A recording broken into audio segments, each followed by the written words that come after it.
Okay, so let's just get right into it. You know the feeling, right? That big deadline is creeping up, the task is super important, but all of a sudden, organizing your spice rack feels like the most critical mission on the planet? We call it procrastination, and we usually just beat ourselves up for being lazy. But what if that's not it at all? What if we've had the whole story wrong? Let's take a look at what's really going on inside our heads. Right off the bat, I want you to forget almost everything you've been told about this. The myth, the thing we all believe, is that this is a time management problem. You know, if we just got a fancier planner or a new productivity app, poof, it would all be solved. But the reality, which is backed by a ton of science, is that it has almost nothing to do with managing time. It's all about managing our emotions. It's a struggle to regulate how we feel. So, if it's not laziness, what is it? Let's really get into the core of it, the emotional reason we put things off. Even when every logical bone in our body is screaming, don't do it, it's going to hurt us later. Okay, so here's what's happening. When you look at a task, maybe it's a huge report or a difficult conversation, it can trigger some really uncomfortable feelings. Think about something you're avoiding right now. Does it make you anxious, full of self-doubt, like, can I even do this?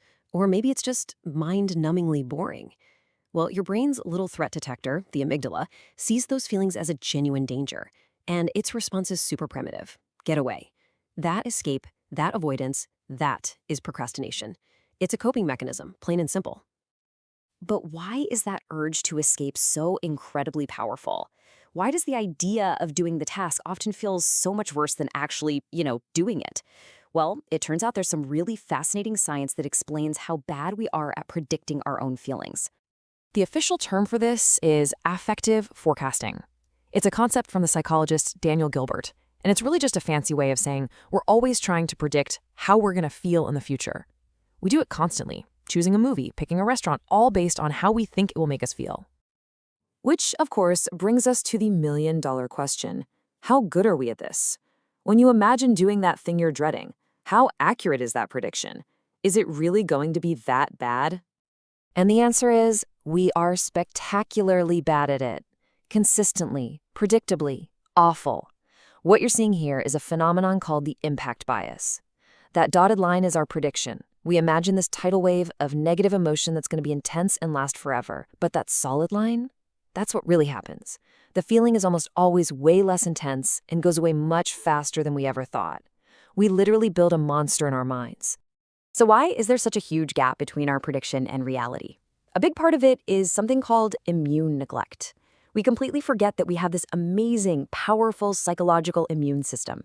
It's all our unconscious coping tools, things like finding the humor in a situation, rationalizing, putting things in perspective, that just kick in automatically to help us deal.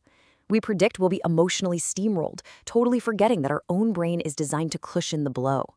So, we wrongly predict how bad a task will feel, our brain screams avoid, and we listen. But here's where it gets really sticky. This avoidance doesn't just happen once. It creates a vicious cycle, a feedback loop, that makes procrastination an incredibly powerful and hard-to-break habit. It works exactly like this. Step 1, the task triggers that discomfort we talked about. Anxiety, boredom, you name it. Step 2, you put it off. You go watch a YouTube video instead. And instant relief. The threat is gone. Step 3, that feeling of relief is a reward. It's so powerful.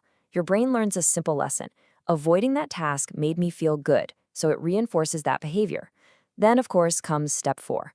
The deadline gets closer, and now on top of the original bad feelings, you've got a heaping pile of guilt and stress, which makes the task seem even more scary than it was before. And here is the absolute kicker. The thing we do to make ourselves feel better, avoiding the task, ends up creating so much more of the exact emotional distress we were trying to run away from. We get stuck in this brutal procrastination guilt trap. Okay, deep breath. We get it. The problem is emotional, not logical. So that means the solutions have to be emotional too. Let's actually talk about some practical, science-backed ways to break this cycle and get back in the driver's seat. So the key here is to use strategies that go after the root cause, the emotions. We're talking about things like practicing self-forgiveness instead of beating yourself up, or taking a huge, overwhelming task and breaking it into tiny, tiny little steps. We can even change our environment to make distractions harder to get to, and, this is a big one, reward ourselves for making progress, not for avoiding things. This quote from counselor Jennifer Eddins really nails one of the most powerful strategies. The goal isn't to conquer the whole intimidating project at once. It's just to find the smallest, almost laughably easy first step. Why? Because when you do it, your brain gets a little hit of success. It's a tiny win that proves the task wasn't the monster you thought it was. And that feeling, it builds momentum. And that brings us to what might be the single most important mindset shift you can make. It's all about moving away from that cycle of self-blame and shifting into a mode of self-management, one that's rooted in compassion. Look, we all have this idea that if we're just really hard on ourselves, if we just yell at ourselves enough, we'll finally snap out of it. But it absolutely does not work. Being mean to yourself for procrastinating just adds more negative feelings into the mix. It piles on the stress and shame, which, remember, were the triggers for avoiding the task in the first place. You just end up pouring fuel on the fire. Now, this is going to sound totally backwards, but the research is really clear on this.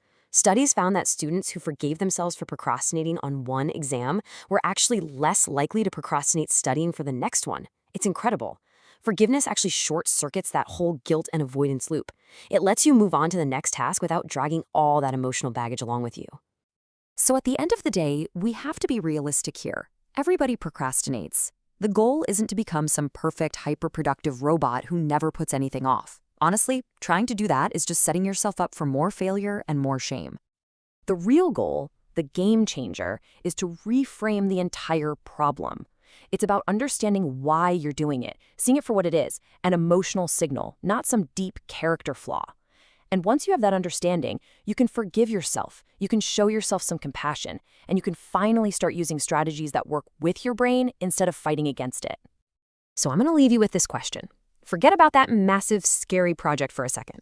Just think, what is one tiny, manageable, 5-minute step you can take on that thing you've been avoiding? Just one. Because starting there with that one small step, that might just change everything.